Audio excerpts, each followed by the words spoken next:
I'm in the British Museum looking at half of a mortise and tenon joint with a clear drilled hole of a peg moving through it.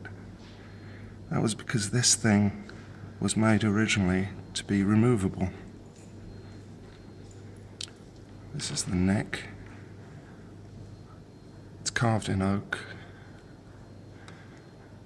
I suspect this lattice work was intended as an equivalent to scales, but formalized. And here we have the head of what was for a long time thought to be a Viking ship-prow. It was dredged up in Belgium in 1934. And it wasn't until the 1970s, that it was carbon dated and found to be dated between 400 and 615 AD.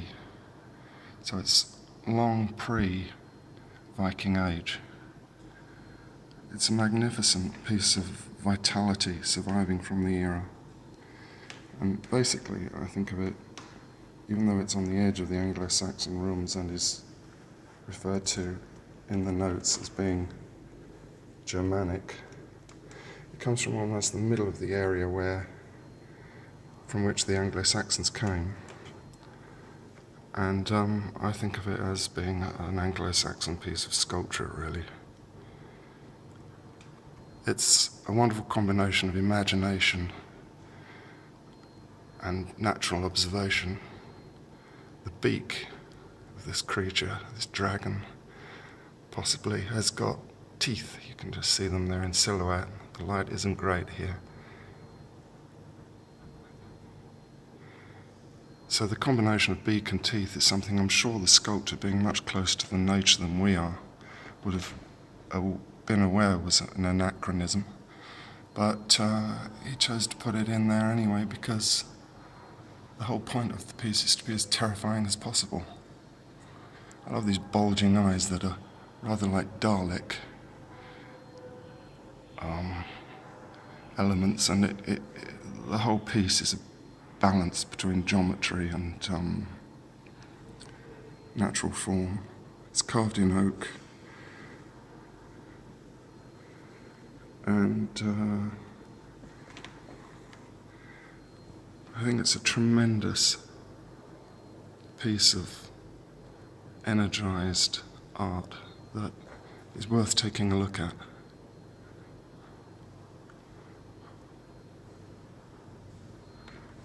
And it's in a very old-fashioned museum case on the edge of this department now. Now that it's, I presume, because it's no longer felt to be Viking. It is Viking because, Viking meant going a Viking. It was a verb. It meant going raiding and pillaging, and I wouldn't be surprised if this is what this was for. That or a warship. And we know that the ships of this era, the early Anglo-Saxon era, were very similar to the Viking ones, actually.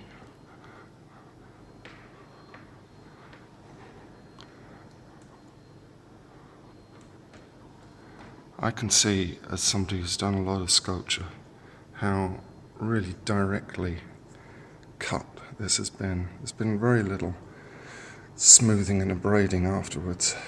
It's been with cut, especially this neck lattice, with a blade, probably an adze-like blade, which is to say like an axe, but with the blade crossways to the haft. And then probably smoothed off up the top here a little bit with something like a spoke shave.